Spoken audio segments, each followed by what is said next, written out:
देखिए, ये जो 3 बिल लाए आज इंट्रोड्यूस होंगे, हमारी पार्टी का मानना ये है कि ये theory of separation of powers का, ड्यू प्रोसेस का और जो जनता को ये इख्तियार है कि वो इलेक्टेड गवर्नमेंट्स को अकाउंटेबल बनाए, ये सब चीज़ें उसके खिलाफ जाता है।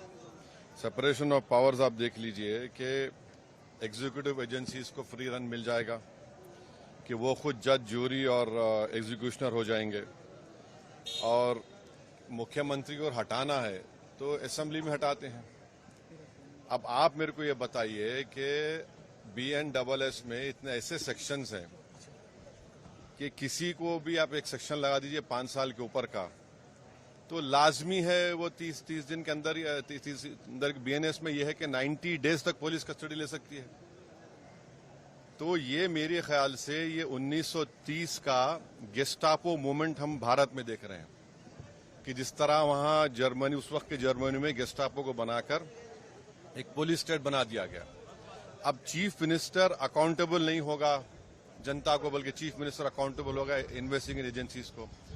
हमारे देश में SI से लेकर, इंस्पेक्टर से लेकर, ACP बोलिए, DYSP बोलिए, DCP बोलिए, एडिशनल CP, DGP तक कौन बनाता है इनको? रूलिंग पार्टी बनाती है। IT के ऑफिसर कौन बनाता है? ED के, CBI को रूलिंग पार्टी बनाती है। आप बताइए फिर कहां इंडिपेंडेंस रहेगा इन लोगों का? आप कैबिनेट के 6-7 लोगों को केस लगाइए, 30 दिन डालिए अंदर जेल में, गवर्नमेंट गिर गई उनकी। तो ये असल मकसद वो है, ये अनकॉन्स्टिट्यूशनल। अच्छा, उस बिल में ये भी है कि प्राइम मिनिस्टर को कौन अरेस्ट करेगा? प्राइम मिनिस्टर को बताइए।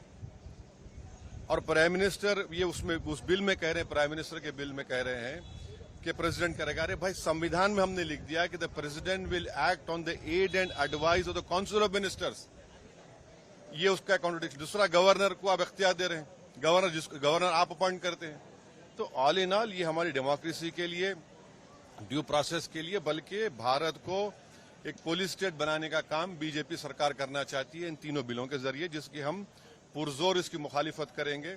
और ये अनकॉन्स्टिट्यूशनल है, ये बिल्कुल अनकॉन्स्टिट्यूशनल है।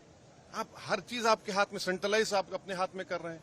माने आप पिक एंड चूज करेंगे, और बीजेपी ये भूल रही है कि कब तक सत्ता में रहेंगे आप, कभी ना कभी तो निकलेंगे ना। तो पावर इटर्नल तो थोड़ी है कि ये आपके खिलाफ भी इस्तेमाल होगा। तो इस तरह का एक कोशिश की जा रही है, हम इसकी मुखालिफत करते हैं।